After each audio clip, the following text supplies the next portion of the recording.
오는 17일 빈곤 철폐의 날을 맞아 한국기독교교회협의회 정의평화위원회 등 기독교계 단체들이 주거 빈곤층의 주거권을 보장하라고 요구했습니다. 공안당 사전 분양 의혹과 과장 광고 등으로 한국기독교 기념관 건축이 논란이 빚고 있는 가운데 천안시가 지난 8월 기념관 착공 불가를 통보한 데 이어 이번에는 고속도로변에 설치한 기념관 5개 광고물이 불법이라는 이유를 들어 철거 행정 집행을 진행했습니다. 미얀마 민주화운동 사상자 돕기 캠페인을 진행하고 있는 기독교 윤리실천운동이 6차 현황 보고서를 발표하고 내전 상황에 돌입한 미얀마를 위한 관심과 기도를 요청했습니다. 여러분 안녕하십니까? CBS 뉴스입니다. 매년 10월 첫째 주 월요일은 유엔이 정한 세계 주거의 날입니다. 여기에 발맞춰 국내 빈곤층의 목소리를 대변해온 활동가들이 주거 문제로 고통받는 이웃들을 돌아보자는 취지로 빈곤 철폐의 날을 만들었는데요. 개신교 사회 선교단체들도 구조적인 주거 문제 해결을 위한 빈곤 철폐 운동에 적극 나서기로 했습니다. 송주열 기자입니다. 오는 17일 빈곤 철폐의 날을 맞아 한국기독교교회협의회 정의평화위원회와 옥바라지 선교센터 1017 빈곤 철폐의 날 조직위원회가 빈곤층의 주거권을 보장해야 한다고 한 목소리를 냈습니다. 빈곤 철폐의 날 개신교인 기자회견은 과거 산업화 과정에서 빈곤한 이웃들의 눈물을 닦아줬던 서울 제1교회에서 진행됐습니다. 소유하는 사람 중심으로 짜여진 판 안에서 계속 고민만 해왔습니다. 그래서 그 고민 안에서는 더 이상 급진적인 부동산 해결책이 나올 수 없다는 것이 지난 시간 동안 이미 많이 증명이 됐다고 생각하고요. 그 지점에서 우리 그리스도인들이 할 이야기들이 있다고 생각했습니다. 서울 동자동 공공주택 사업으로 퇴거 위기에 몰린 쪽방촌 주민들은 건물주가 살지 않는 동네에서 수십 년을 세입자로 살아도 주거의 권리나 인간으로서의 기본적인 권리를 인정받지 못했다고 증언합니다. 우리도 그 주민이거든요. 주민인데 우리도 사람이고 우리도 살아갈 인간으로서 권리가 있는데. 교회 옆 정의평화위원회와 옥바라지 선교센터는 기자회견에서 주거 사각지대에 놓인 노숙인과 철거민, 소상공인들의 생존권과 주거권을 위해 연대하겠다고 밝혔습니다. 교회 옆 정의평화위원회 장기용 위원장은 지금 빈곤의 나락으로 떨어지려는 사람들을 구조하는 것이 하나님의 명령이라고 생각한다며 교회가 빈곤 퇴치를 위해 더욱 관심을 갖고 기도해 나가야 한다고 말했습니다. 이어 장 위원장은 노숙인과 소상공인 빈곤층도 안전하게 살 공간이 마련될 수 있도록 정책 당국이 빈곤의 구조와 개혁에 나서야 한다고 강조했습니다. 거리의 노숙인, 노점상, 또 최빈곤층 사람들도 안전하게 건강하게 살 공간이 마련되고 생존의 불안 상태에서 빠져나올 수 있도록 국가가 책임져야 되리라고 믿습니다.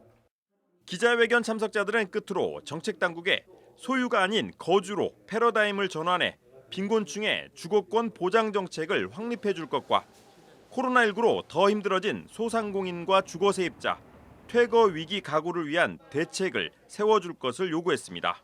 CBS 뉴스 송주열입니다. 봉안당 사전 분양 의혹과 과장 광고 등으로 논란을 빚었던 한국기독교 기념관 건축이 또다시 난관에 봉착했습니다. 천안시가 지난 8월 착공 불가를 통보한 데 이어서 오늘 한국기독교 기념관 측이 설치한 경부고속도로변의 5개 광고물을 철거한 건데요. 자세한 내용 오요셉 기자가 보도합니다.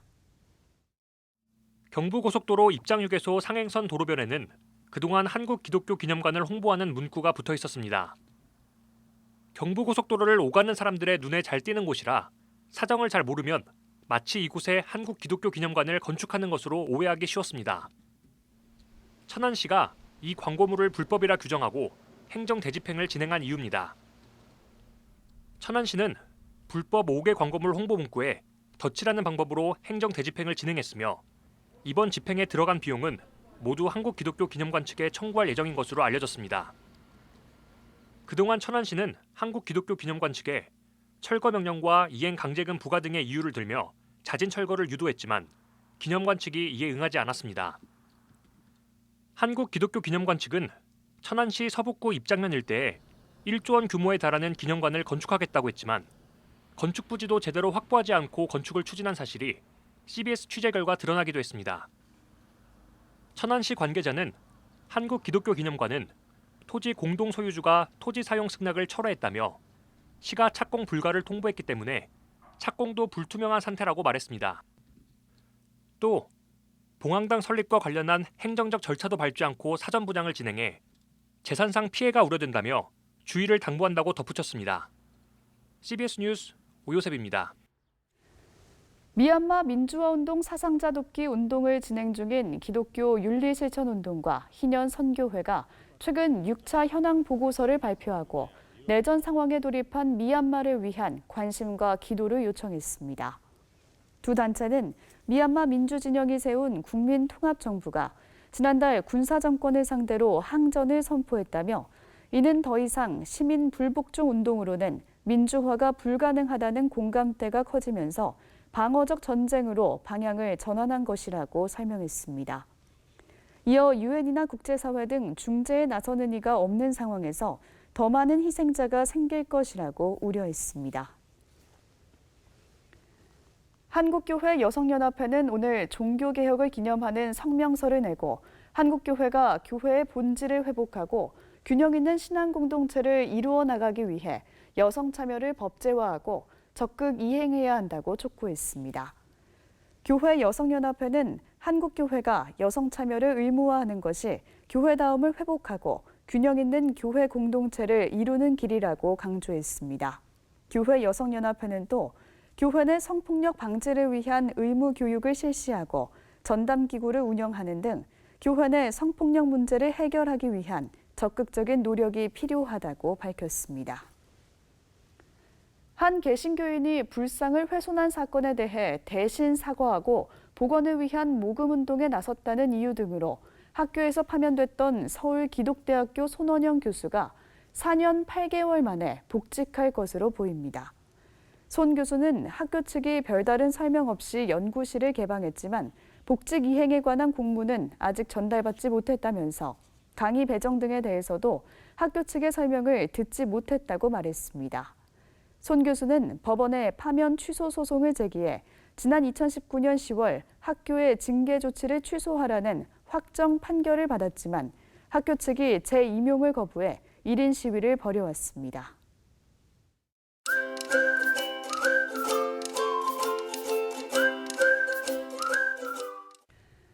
목회에 필요한 다양한 통계 자료를 들려드립니다. 목회앤데이터 순서인데요. 오늘은 젊은 세대에게 하나의 트렌드로 자리 잡은 타투의 인식 변화에 대해 알아보겠습니다. 목회데이터 연구소 김진양 부대표 함께합니다. 어서 오세요. 네, 안녕하세요. 네, 요즘은 이 문신, 타투에 대한 인식이 좀 많이 달라지면서 타투를 새기는 사람들이 많아졌다는데 어떻습니까? 네, 요즘에 우리가 대중매체를 접하거나 주위를 보면 타투라는 사람들이 많이 늘어나고 있는데요. 예. 그게 통계 수치를 통해서도 확인될 수 있습니다. 타투란 경험률이 2014년도에는 25%였는데 2021년에는 31%로 꽤 많이 증가를 했어요. 근데 요거를 이제 연령대를 보면 예. 20대에서는 39%, 30대에서는 38%가 타투를 한 경험이 있다고 얘기를 하거든요. 그래서 타투를 하는 사람들이 주로 20, 30대 젊은 사람들이 주도하고 있다. 이렇게 지금 조사 결과 나왔습니다. 예, 타투가 하나의 트렌드가 된 건데요. 타투 인구가 이렇게 늘어난 이유는 무엇일까요? 예, 타투를 한 이유가 뭐냐 이렇게 한번 질문을 해봤는데요. 가장 크게 응답된 대답은 재미 삼아서 호기심에 이렇게 응답한 비율이 한 52% 나왔거든요. 예. 그리고 휴가철에 기분을 내기 위해서 나의 개성을 표현하고 싶어서 이런 주요 응답들이 또 나왔습니다. 그리고 응답률은 매우 적긴 하지만 자유분방하다는 이미지를 보여주고 싶어서 이런 응답들도 있었어요. 전반적으로 보면 타투는 현실에서 좀 벗어나서 자기의 자유로운 개성을 보여주고 싶은 이런 욕구가 기본적으로 깔려있기 때문에 타투를 많이 하고 있는 것으로 그렇게 분석됩니다. 예, 지금 인식이 달라진 게 좀 느껴지는데요. 어떻습니까, 실제로는? 예, 우리나라에선 유교 문화의 영향 때문에 사실 몸에 문신을 한다든지 이걸 굉장히 꺼려했죠. 그리고 주로 이제 사회에서 타투 문신을 한 분들을 보면 조폭이라든지 이런 분들이 좀 많이 있었어요. 예. 그래서 사회적 거부감이 꽤 많았었거든요. 네. 근데 이제 타투에 대해서 사회적인 그런 관대함이 좀 많이 늘어나고 있습니다. 2014년도에는 타투에 대한 인식이 과거보다 많이 관대해졌다 이렇게 응답한 비율이 69%였는데 2021년도는 80%로 상당히 많이 늘어났죠. 사회적으로 꽤 용인의 폭이 굉장히 커진 것으로 지금 그렇게 나타나고 있습니다. 네. 좀 구체적으로 보면 타투를 한 사람을 보면 무섭다 이렇게 응답한 비율이 2014년도 28%에서 2021년도 20%로 많이 줄었죠. 뿐만 아니라 타투한 사람과는 거리를 두는 편이다. 이런 질문에 대해서도 과거 21%에서 현재 18%로 줄었습니다. 그래서 사회적으로 타투가 많이 용인되고 있는 그런 분위기라고 볼 수 있죠. 예, 이렇게 타투에 대한 인식이 좀 많이 바뀌었다고 해도 막상 내 가족이 타투를 한다고 하면 좀 거부감을 보였다고요. 네, 아직 타투에 대한 거부감이 많이 사라졌다고는 하지만 완전히 사라진 건 아니고요. 상당히 많이 남아 있습니다. 그리고 타투는 이제 각자의 개성에 대해서 자기 개인의 선택에 맡겨지는 것으로 사회적으로 인식되고 있긴 하지만 막상 내 개인적으로 가족들이 하는 부분의 문제에서는 거부감을 많이 갖고 있어요. 예. 내 배우자가 타투를 한다면 허락할 것 같다 이렇게 응답한 비율은 38%밖에 되지 않고 있거든요. 그리고 내 자녀가 타투를 한다면 허락할 것 같다 이렇게 응답한 비율도 35%밖에 안 되는 거죠. 그래서 사회적으로 다른 사람이 하는 거에 대해서는 별로 얘기는 안 하겠지만 내 가족이 하는 건 많이 꺼려진다 이런 인식의 결과로 보여집니다. 예, 오늘 내용 잘 들었습니다. 지금까지 타투에 대한 사회적 인식이 어떻게 변했는지 알아봤습니다. 목회데이터 연구소 김진양 부대표 함께했습니다. 고맙습니다. 네, 감사합니다.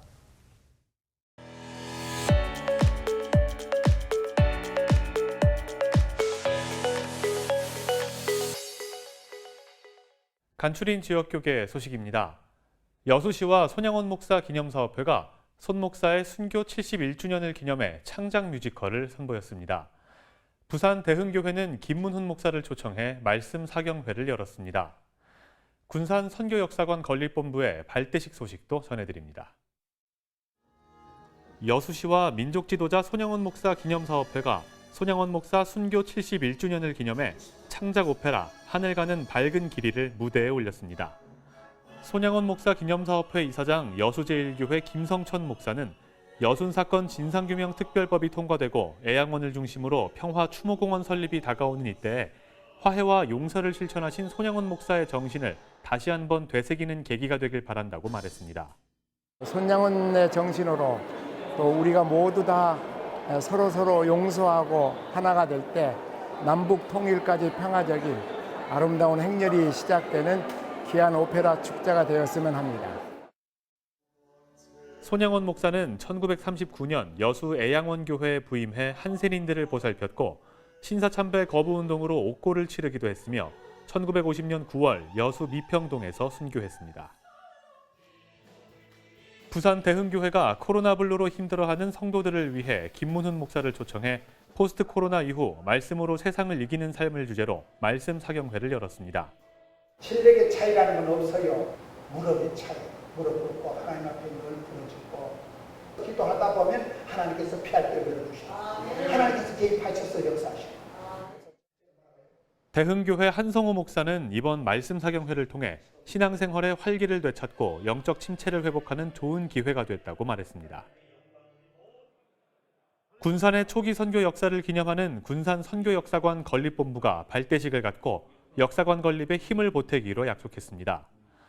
건립본부는 발대식에서 군산 초기 선교의 유적지를 보존, 복원하고 역사적인 자료를 수집하기로 뜻을 모았습니다. 예장합동 대전노회가 139회 정기회를 열고 차별금지법과 평등법을 반대하는 내용의 성명서를 채택했습니다. 현 시대가 참 신앙과 참 믿음에 반하는 평등법이라는 이상한 차별금지법을 현재 국회에 발의되고 있습니다. 이것은 역차별을 낳는 잘못된 악법이라고 생각되기 때문에 이를 대응하고 있습니다. 대전노회는 다음 달 7일을 차별금지법을 반대하는 설교의 날로 정하고 각 지교회가 실천하도록 했으며 법안의 내용과 대응 방안을 논의하는 세미나를 대전과 논산에서 개최하기로 결의했습니다. 예장통합총회 임원회가 최근 자립대상 18개 노회에 500만 원 상당의 코로나 PCR 검사기를 총회 교회 동반 성장위원회를 통해 전달했습니다. 연세대학교 언더우드 기념사업회가 최근 제21회 언더우드 선교상 시상식을 갖고 신영광 5세관, 정순영 선교사에게 선교상을 수여했습니다. 시상식은 온라인 녹화 중계로 진행됐습니다. 실로암 장애인 자립생활센터 등 9개 장애인 단체들은 서울 중구 국가인권위 앞에서 기자회견을 열고 누구나 쉽게 접근할 수 있어야 할 무인 자동화 시스템에 장애인을 위한 기능을 마련해달라고 요구했습니다. 기독교 학술원이 오는 22일 양재 온누리교회 화평홀에서 캐직 영성을 주제로 제89회 원래 포럼 기도회와 발표회를 갖습니다.